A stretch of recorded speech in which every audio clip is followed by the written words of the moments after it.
जय श्री कृष्णा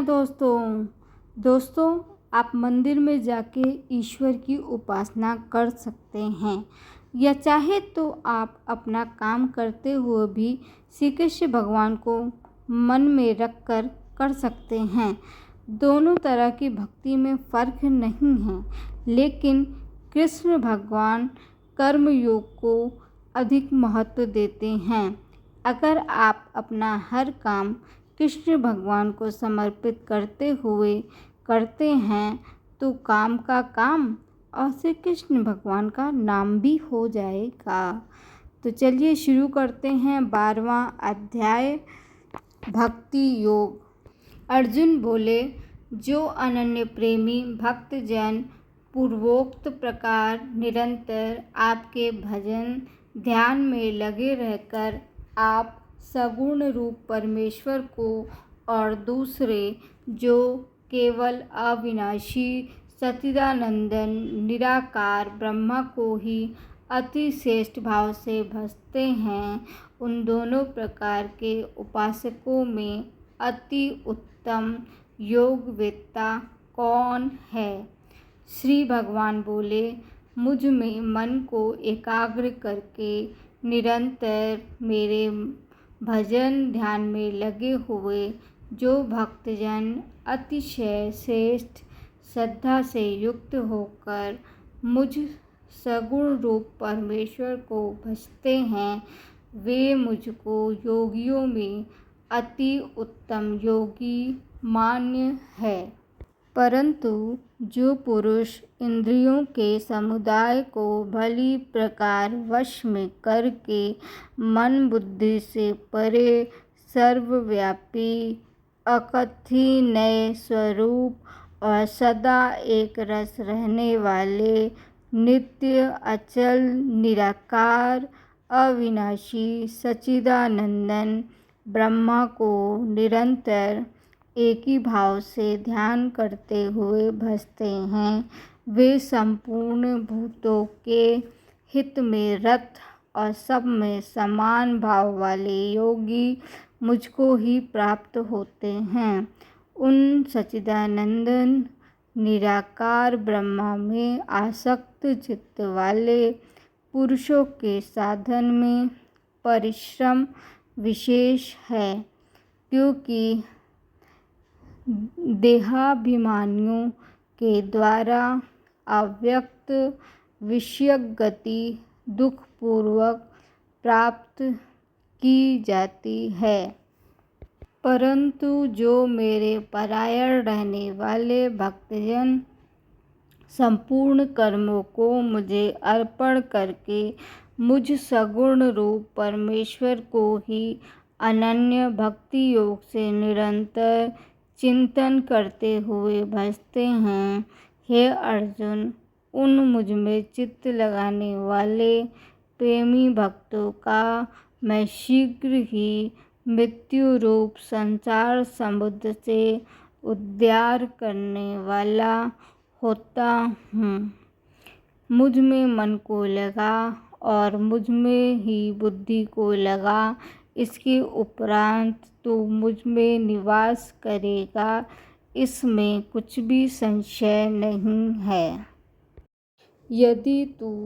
मन को मुझ में अचल स्थापन करने के लिए समर्थ नहीं है तो हे अर्जुन, अभ्यास रूप योग के द्वारा मुझको प्राप्त होने के लिए इच्छा कर। यदि तू उपयुक्त अभ्यास में भी असमर्थ है तो केवल मेरे लिए कर्म करने के ही परायण हो जा। इस प्रकार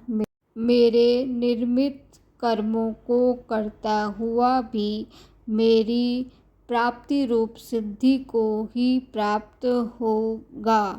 यदि मेरी प्राप्ति रूप योग के आश्रित होकर उपयुक्त साधन को करने में भी तू असमर्थ है तो मन बुद्धि आदि पर विजय प्राप्त करने वाला होकर सब कर्मों के फल का त्याग कर। मर्म को न जानकर किए हुए अभ्यास से ज्ञान श्रेष्ठ है। ज्ञान से मुझ परमेश्वर के स्वरूप का ध्यान श्रेष्ठ है और ध्यान से भी सब कर्मों के फल का त्याग श्रेष्ठ है, क्योंकि त्याग से तत्काल ही परम शांति होती है। जो पुरुष सब भूतों में द्वेष भाव से रहित, स्वार्थ रहित, सबका प्रेमी और हेतु रहित दयालु है तथा ममता से रहित, अहंकार से रहित, सुख दुखों की प्राप्ति में सम और क्षमावान है,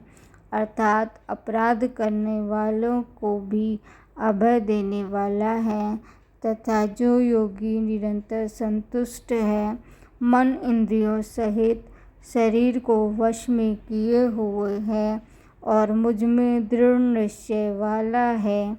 वह मुझ में अर्पण किए हुए मन बुद्धि वाला मेरा भक्त मुझको प्रिय है,